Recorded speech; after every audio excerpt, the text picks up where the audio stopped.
Well, hello and welcome to Physics Games. Today we're going to be looking at every single option on how to generate a game and everything that we find in the new game menu. If you wish to get gaming straight away, then all you've got to do is hit start. The default game name is My Game and the default world is the Navezgane map. This is a 6K map and there's a little option here for chunk persistence which is unlimited, which means as you mess around and break buildings, they're going to stay around for a very long time before they reset. Please also notice that the server enabled is offline, so if you want to play with your friends then you must put that online, but try and remember, usually a good idea, to make this friends only so you don't get random people suddenly appearing in your game. Just hit start and off you go. So how do we generate our own map? Well, importantly, we must change the game world to a new random world. There are some others as you click on this little right hand arrow, and that is a 4, 6, 8 and 10K map, but instead of just having one of each, we now have an A, B, C and D, and we'll look at what that is all about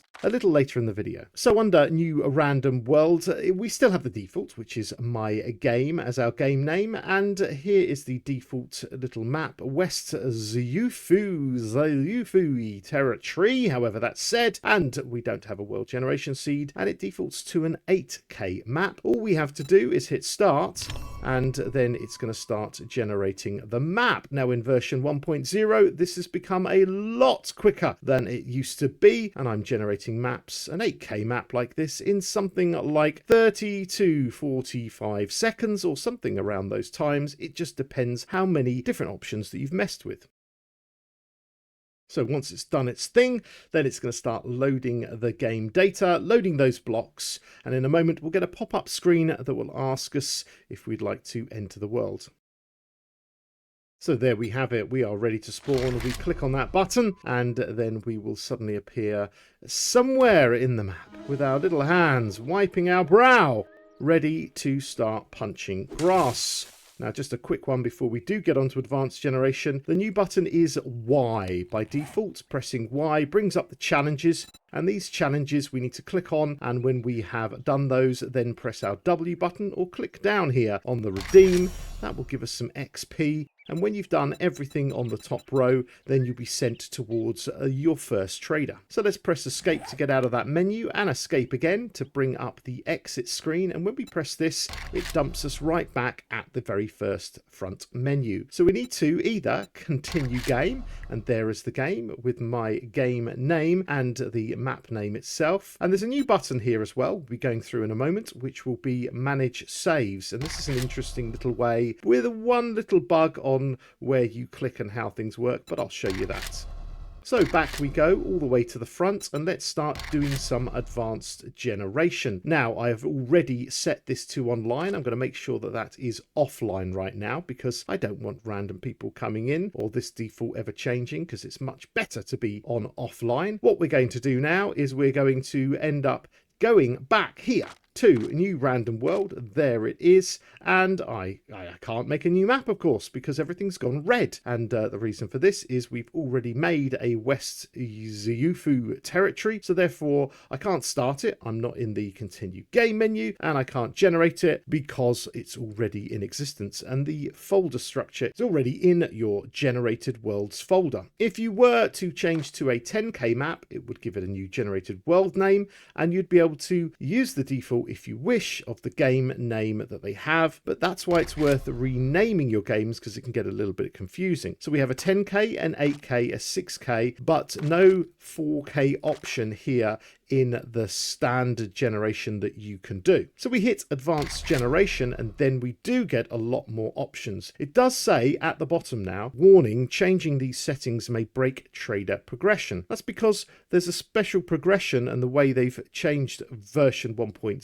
So you start off at Rect and you go through the different biomes. This may mess with that. I haven't played around with it too much myself, but we'll see what we can break in the future. So make sure you hit subscribe. The default world sizes that are available in advanced generation go all the way from 2K all the way up to 10K, and again my mod that allows us to do 12 and 14K maps I'll be messing around with very soon, and keep a lookout for a video on that as well. So by default we cannot generate a world, or can we? Because we have these defaults here, West Yuzufu territory. Well, it seems to not let us do it because it's red. Everything's on default here. Let's hit generated world. And it lets us do it. I wonder what it's going to do. Well, what it's going to do is generate the world again and rewrite over your existing one. So there is the preview that's appeared. Didn't take very long at all. I wonder if that's now bust our original game. We better go back and hit continue game and see if we can get into here, even though we've technically rewritten the map. So we're clicking on spawn. Everything seems to be okay. Does it start me again? No, it looks like I'm in the same position. So a default advanced generation is exactly the same as a default standard generation just from the front screen. So again, into advanced generation, let's start messing about with things. So you can type anything you want in the world seed, just simply slap on the keyboard and you'll see at the very top here that we get a new name. And again, that is the most important thing for you to notice. Now I'm going to type in, of course, the word subscribe because I'm a YouTuber and I just nag people to do so. And it says South Beboweme Mountains. This is the map that we want. And I always have a little notepad and I like to jot these things down, especially if I'm doing lots of generations to try and find a really good map. We can up the preview quality if we want to see it, or lower if you, or none if you have a bit of a dodgy computer and you're just a little bit worried about memory. But we'll go highest so we can just see what can be achieved. We'll also make a larger map, the biggest one possible by default, a 10K map. And of course, look at that, it's suddenly changed the name. Oh, that's why I need to make a note in my notepad. This time it's Pifilulu. I'm going to give up now. We've also got some other options. We can change the amount of towns we have. Now, all of these down here have different options. They go from none to few to default to many, and we can mess around with this. So let's just put a many of everything in there. Has it changed the name this time? No, it hasn't. It only seems to be the world seed and the world size that messes with those values. We can also change the amount of plains, which are the flat areas, the hills and the mountains. We've got some options here which relate to those pre-gen maps I mentioned earlier. A forest at the center, a wasteland at the center, a big kind of circle formation, and a line. The default is a center forest, and again you can then start messing around with how much forest or how little, how much burnt forest, desert, snow and wasteland. In the end, when we're ready and we've remembered the name at the top, that's the big thing, then we're going to generate world. So how long does it take to generate on my machine a 10K map? And there we go, the preview, 2 minutes and 5 seconds it says. I don't think quite the seconds relate to reality, but here is the map at high resolution. And of course, it does take a little bit longer for everything to appear. We can see the forest in the middle, this green section. The burnt biome, which is the burnt forest biome, is at the bottom here in purple. Then we have the desert, and that is in the yellow color. The white is the snow zone here in the north, and then the deadly wasteland with lots of cities in this map. I do like this. It looks very good indeed. Now this preview window, if we right click and hold, we can start to move about, and you actually get to be able to zoom in. Using a W, A, S and D, I can start to fly down, and of course this can take a little bit of time. By holding shift whilst holding W, I do go a little bit faster, and we can see lots of beautiful detail. And as it has to render less in there, or it takes time rendering everything in, it gets a little bit quicker. There we go. So let's go over to the wasteland and go and see a little town over here. Well, actually, looks like, yes, it is a wasteland. I thought it was a desert for a moment. And we can zoom in and we'll be able to see all the different POI names. It's a little bit technical, and there you can just see a little bit juddery now and again, but all is looking really good. Space to go up and C is also to go down, so just like in game. And as we look about, there are some little icons here and there that help you work out what's in the map. So there's a trader, which is marked in red text, which is very nice. And we know we've got a Trader Joel over in the wasteland. In the forest biome, the green area, we also see near wilderness POIs, we see these little checkerboard patterns. And these checkerboard patterns, well, they signify where player spawn locations are. Again, another thing that is nice to see in the new map preview. And if you want to be able to edit them, well, of course, I do have a video for that. And all videos related to 7 Days to Die's tips and tricks will be revamped and updated for version 1.0. If we're happy with that, we can click on New Game. But I always prefer to go back and then it asks you now, do you want to save this random world? So, Pififalulu territory, okay, we will, and it's going to complete and actually save the files on your hard drive. So now it's all saved. When we look back up here, we can see our new random world, our Navezgane to the side, and as we click on through, well, there we go. We've got the maps that we've generated and then the pre-gens. I don't want this map here anymore. That was just to show you what was going on. So I've got two ways of kind of getting rid of that. I can either, when I continue game, click on it and hit delete save. That will delete that save game. Or now we have, when we're making a new game and we reach the section with that map, we have a manage saves button. Now in here we can see all the different maps that are available, and you can see the Navezgane map, you can see all the pre-gen maps, and you can also see that the map we've just generated we're going to go into is available. When I click on this, there are no saves and there are no players that are part of that map. So, well, that's what we expect. We haven't gone in there yet. When we go into West territory, then you can see the game that I've been on, and we can see there I am at physics, and I can either delete the player so we can restart on the map, or we can delete the save, and when we do, it also deletes the players. But when you click on these, there's one teensy little bug. Let's say you wanted to delete a player and you'd clicked onto this and then you'd clicked over to player thinking I'll delete this player. You cannot delete them. That's because you must do everything in order. Click on the world, click on the save, click on the player, and then you'll be able to delete them. It gives you that warning, of course, and that means that if I want to play my game and it's already been played a bit and some buildings have been broken or looted, then that player, of course, will need to be regenerated. Now, it seems to have not done anything,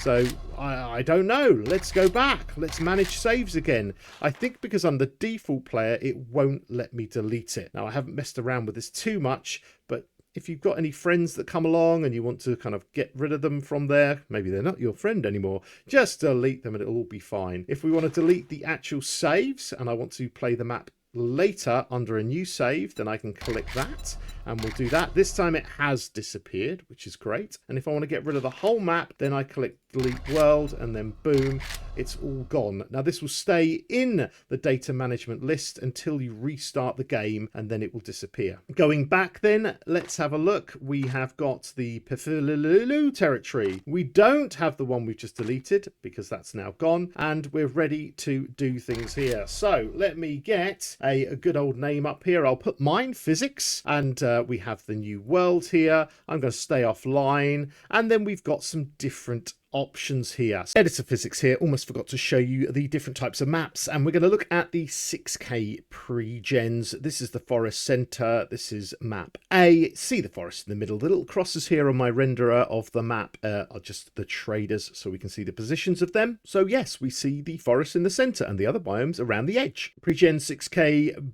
B, and we have a wasteland in the center, and that's a nice looking map, isn't it? It's a really big wasteland one, so you must start off over here and then I guess you'll just progress in a nice big circle right to the middle.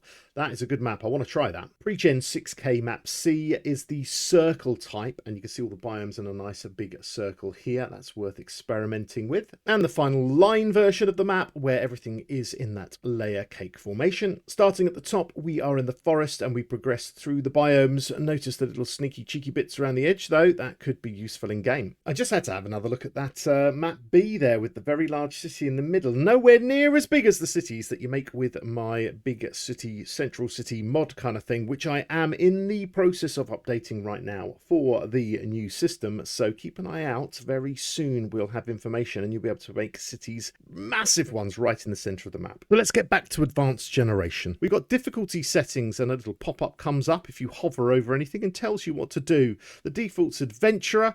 There's a little bit easier on scavenger, and then it gets harder and harder and harder until you are one brave mother, because it is insane. Persistent profiles. Players must keep their profile when they first connected. When set to on, off allows changing your player profile. So it means if you want to change your character at all, you can do. If not, you have to keep the same one each time. So leave that off pretty much. XP multiplier when you play your game, especially when I'm streaming and I want to get the game progression happening a little bit quicker, then that might be upped. Maybe you just like getting things quickly, or maybe you want to set yourself a challenge and make that much lower. 24-hour cycle, you can make all the way up to 2 hours, but the default is good enough. And your daylight length, if you wish to have more night, I don't see why anybody would want to, but you can then bring that down too.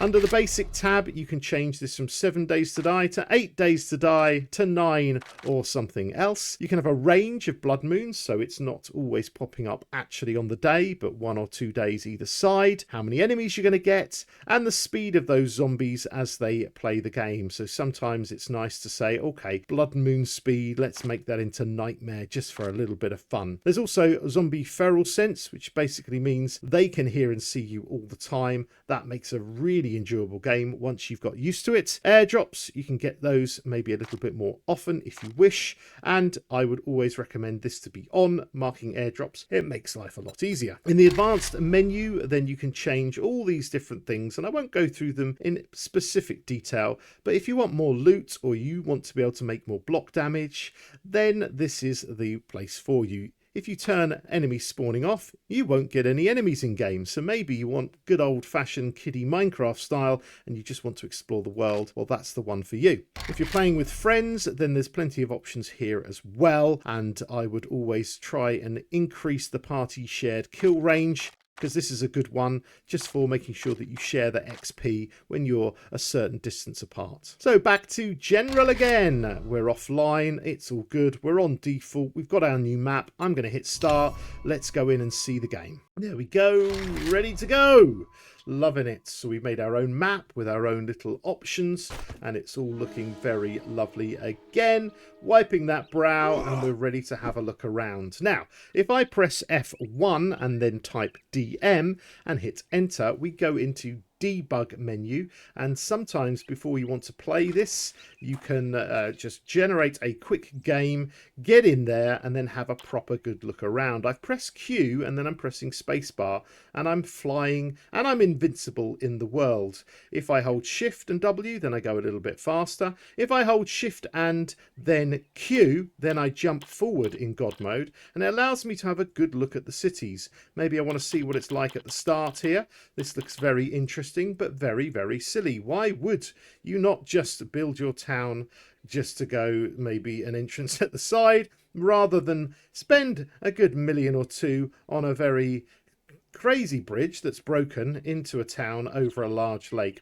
I don't know. Looks a very silly idea. But there we go. We can have a good look around, look at the little motels on the outskirts of the city, maybe have a look and see what's at different junctions and follow the roads around. And yeah, if you like it, then you can play it. If you press escape and then you get out of here, you'll find yourself back in the map on the ground, thankfully. And then if you continue the game, of course, you have moved from starting position. So it's probably best at this point to take this little game and delete it. I've decided I want to play it properly. I like the map. I click on new game. I go back here. We don't have this in red because I completely deleted the game. And then again, I can start that game and I can get on with everything. But let me first show you how you can find out if specific POIs have appeared on your map. So again, back in the game, and we restarted everything from scratch, so it's brand spanking new. Again, F1, typing in DM and then enter, then escape to get out that menu. So we don't even need to go into God mode at the moment. All we've got to do is press escape, and instead of exiting, we see this new little button saying open POI teleporter. When we click on here, we get a list of all the different POIs that exist, and maybe there was a very specific one that I wanted. So maybe I thought, oh, is that bowling alley in here? And I look in here and I can see that bowling alley 1 and bowling alley 2 has appeared. All I have to do, as I just did, was press escape, and when we're in this section, decide yourself, there it is, click on it just once, left click, and you end up at that POI location. So you can say, brilliant, we've got this lovely bowling alley here. This is exactly what I want. I really like the look of this. I'll go into God mode, have a look around this city. This is exactly what we want, and it's all great. Maybe it's a little bit misty though. I'm going to press F1. I'm going to type weather, and I'm going to type fog, and I'm going to type 0. And when I do that, it's going to get rid of all the fog and allow me to see a little bit further in the distance, so I can just pick up all those details and make sure it's the map I want. So yep, I'm definitely happy with that map. We're going to exit here, delete this current little save. I don't want to start over in the horrible little wasteland there. That would just be a complete waste of time. But now I have saved here forever until I want to delete it. Pififilulu territory, which is all good. And I can play this over and over again. And of course, make more and more maps. So thank you for watching today. We've got plenty more videos coming up, and we're going to be going through everything. We're going to be doing a series on world editing and level prefab editing. And if you look through the archive of videos, you'll see tons of stuff. Let's hope that you can join me in the future. Thank you for watching. Here's a couple of videos that the algorithm thinks is just perfect for you right now. Thank you for watching, and I'll see you very soon. Goodbye.